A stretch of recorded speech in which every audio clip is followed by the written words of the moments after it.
Filosofi teras bab kedua. Sebuah filosofi yang realistis.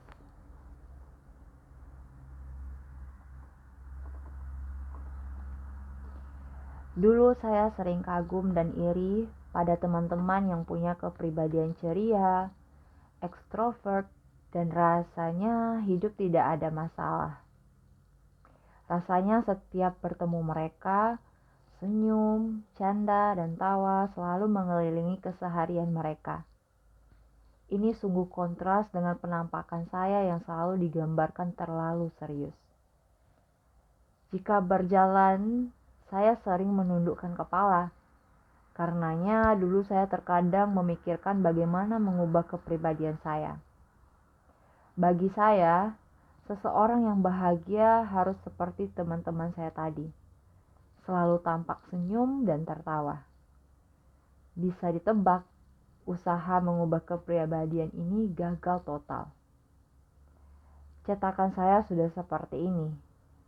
Saya mulai terpikir, bisakah saya bahagia tanpa mengubah kepribadian asli saya? The problem with positive thinking. Setelah membaca hasil survei khawatir nasional dan mendengar penjelasan Dr. Adri, saya jadi berpikir bahwa kekhawatiran sehari-hari bukanlah sebuah kondisi yang bisa dianggap remeh. Selain membuat kita jadi sulit merasakan damai, ada resiko lain, yaitu ancaman atas kesehatan fisik kita sendiri. Terus, bagaimana dong solusinya? Adakah cara mengatasi khawatir sehari-hari dan juga emosi negatif lainnya? Saya dikenal memiliki karakter yang pesimis dan seringkali berpikir negatif. Ketika berkumpul dengan teman-teman atau keluarga, lalu ada yang mengusulkan ide untuk bersenang-senang. Saya pasti mampu melihat semua kemungkinan buruk yang bisa terjadi dari ide tersebut. Yuk kita main ke tempat paling gaul saat ini. Saya berpikir, males. Nanti sudah capek mengantri gak dapat tempat. Lalu ada juga yang ngajak, yuk jalan-jalan keluar kota. Terus saya mikir, nanti macet. Hanya capek saja jadinya. Yuk, bisa terbayangkan betapa populernya saya di pertemanan. Seringkali nasihat yang saya dapatkan adalah, jangan berpikir negatif melulu dong. Thinking positif aja. Pada umumnya, pernyataan itu berarti sebaiknya saya hanya memikirkan kemungkinan yang positif atau terbaik saja daripada memikirkan hal negatif yang mungkin terjadi. Ajakan untuk berpikir positif saja seperti ini sudah sangat populer. Saya ingat di pertengahan tahun 2000-an pernah membaca buku populer The Secret yang bahkan mengklaim bahwa sekedar berpikir positif dan memikirkan hal yang kita dambakan saja mampu membawa perubahan yang kita mau. Saya sudah berpikir keras supaya Gal Gadot menghubungi saya, tapi itu tidak kejadian. Perkembangan terakhir ilmu psikologi justru menemukan adanya potensi masalah dengan anjuran berpikir positif. Artikel The Problem with Positive Thinking menyebut bahwa positive thinking justru sering menghambat kita. Beberapa eksperimen menunjukkan mereka yang menerapkan positive thinking dan dalam berusaha mencapai tujuannya seringkali memperoleh hasil yang lebih buruk dibandingkan yang mereka tidak menerapkan positive thinking. Positive thinking menipu pikiran kita, beranggapan seolah-olah kita sudah mencapai apa yang kita inginkan, sehingga melemahkan keuletan kita dalam berusaha mencapainya. Namun, sebaliknya, sekedar menyuruh orang berpikir realistis saja juga tidak memberikan hasil yang lebih baik. Penulis artikel tersebut mengusulkan mental contrasting, yaitu menggabungkan positive thinking dengan memikirkan hambatan-hambatan apa saja yang akan ditemui. Penelitian menunjukkan peserta eksperimen yang melakukan mental casting memperoleh pencapaian yang lebih baik dibanding dengan mereka yang hanya membayangkan hal-hal positif saja, atau yang hanya membayangkan hal negatif saja. Artikel The 20 of Positive Thinking Can Treat Your Healthy and Happiness, yang berarti tirani berpikir positif dapat mengancam kesehatan dan kebahagiaan Anda di Newsweek, menyatakan bahwa positive thinking justru bisa menyebabkan kegiatan orang gagal dan merasa depresi, karena secara implisit menyalahkan diri sendiri jika mereka tidak merasa bahagia. Misalnya kita sedang merasa terpuruk karena tidak lulus ujian. Kesedihan ini masih ditambah lagi ketika kita menjadi merasa bersalah karena merasakan kesedihan itu sendiri. Saya harusnya bisa positive thinking. Kenapa saya masih merasa sedih? Ini bagaikan kena tinju 2 kali. Dan tinju yang kedua, merasa bersalah karena tidak bisa bahagia. Justru yang lebih merusak dibandingkan kegagalan saat ujian itu sendiri. Julie Noran, profesor psikologi dari Wesleyan College yang menjadi narasumber artikel tersebut, meneliti mengapa beberapa orang justru memberi respon baik terhadap peristiwa negatif, sebuah sikap yang disebut sebagai premis defensif. Penelitiannya menunjukkan bahwa dengan memikirkan segala sesuatu yang bisa berjalan tidak sesuai rencana, orang-orang ini justru mengurangi kekhawatiran mereka, dan seringkali sanggup untuk mengantisipasi hambatan-hambatan tersebut. Dari artikel yang sama, penulis Barbara Arrhenius mengatakan, krisis finansial 2018 kepada para investor yang menolak untuk memikirkan kemungkinan yang buruk. Tidak mau memikirkan bahwa investasi bisa juga merugi. Nanti kita akan melihat bagaimana temuan di atas sudah dipikirkan oleh para filsuf Stoa sejak 2000 tahun yang lampau. Bagaimana dengan agama? Tidakkah agama seharusnya menawarkan cara memperoleh kedamaian di dunia selain di surga? Walaupun di atas kertas memang demikian, tapi dari pengamatan pribadi saya, banyak orang masih menjadikan agama sebagai tiket ke surga, di mana ritual keagamaan menjadi sekedar daftar yang harus dicentang untuk memenuhi syarat masuk surga. Tapi para penganutnya tidak memahami dan menerapkan substansi sebagai pedoman kedamaian dalam kehidupan sehari-hari. Bahkan, seringkali interpretasi agama dijadikan alasan untuk bertengkar dan menyakiti orang lain. Selain itu, identitas agama sering dijadikan dasar untuk membedakan, bukan untuk mencari kesamaan yang mempertemukan atau common ground. Boro-boro mencari kesamaan antar agama. Bahkan di dalam agama dan keyakinan yang sama saja, kita bisa mencari-cari perbedaan interpretasi, mazhab, dan ritual untuk dipertengkarkan. Ini sebenarnya sangat disayangkan, karena berbagai agama menawarkan mutiara kehidupan yang kaya dan saling melengkapi. Tapi label identitas agama yang berbeda-beda.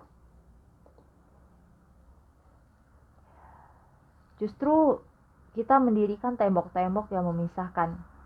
Misalnya karena gue Kristen, gue gak mau baca kebijaksanaan yang ada di Islam. Atau karena gue Muslim, gue gak akan mau baca kebijaksanaan yang ada di agama Hindu, dan seterusnya.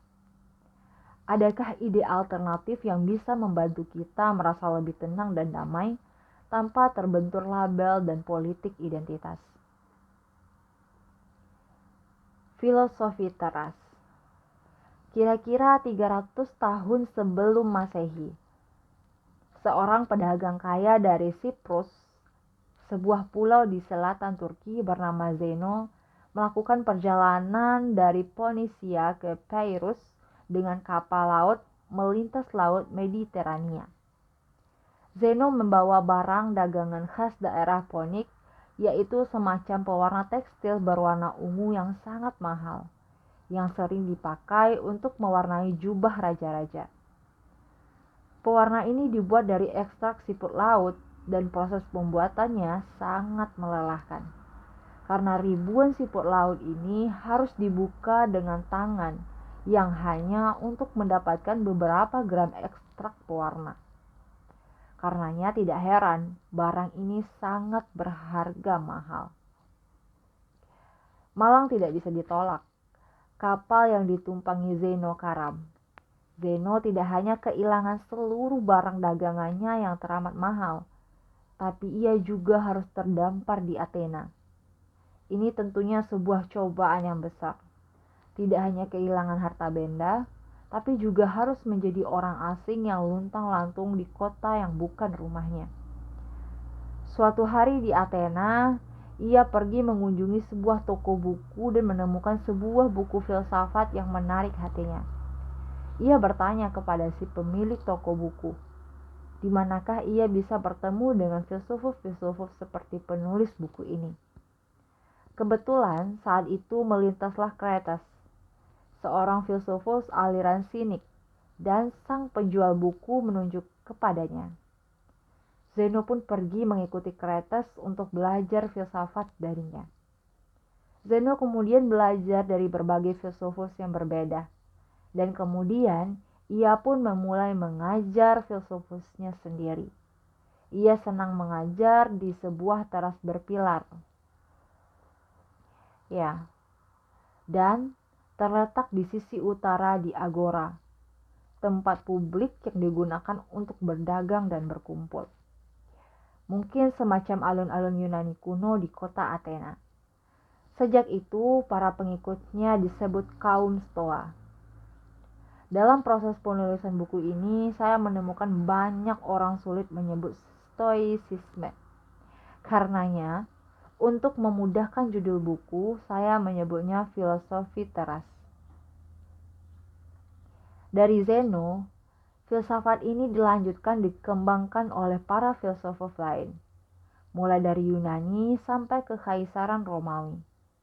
Beberapa dari mereka adalah Chrysippus dari Soli, Yunani, yang dianggap sebagai pendiri kedua Stoicisme.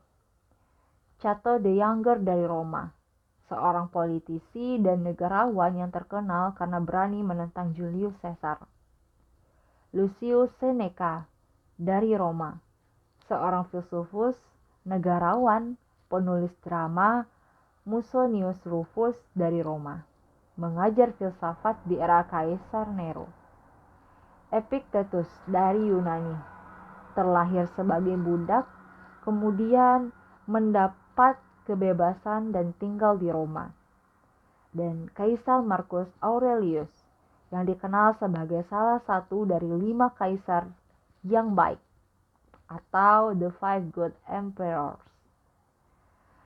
Stoicisme kemudian meredup di awal abad ke-4, ketika Kekaisaran Romawi mengadopsi agama Kristen sebagai agama resmi negara.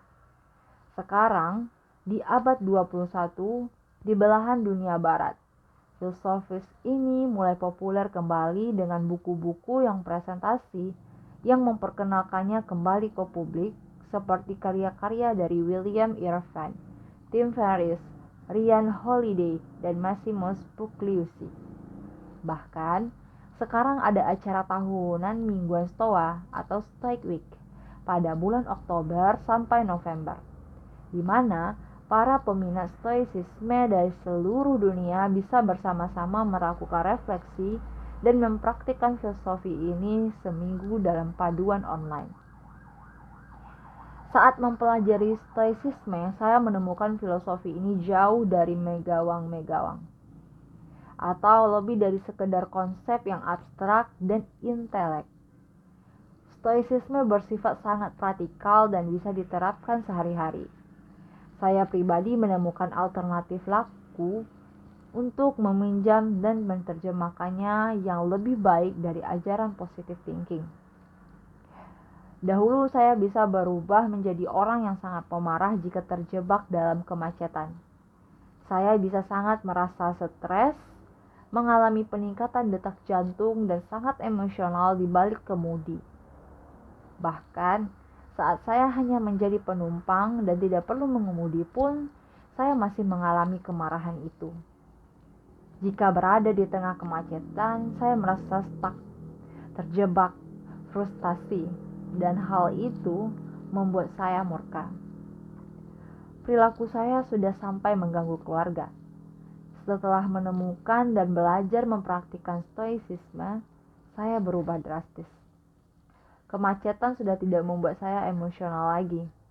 Bahkan ketika menghadapi perilaku pengguna jalan lain yang terkadang ajaib dan membuat saya ingin mengelus dada ayam. Efek stoicisme di hidup saya tidak hanya terbatas di situasi jalan raya.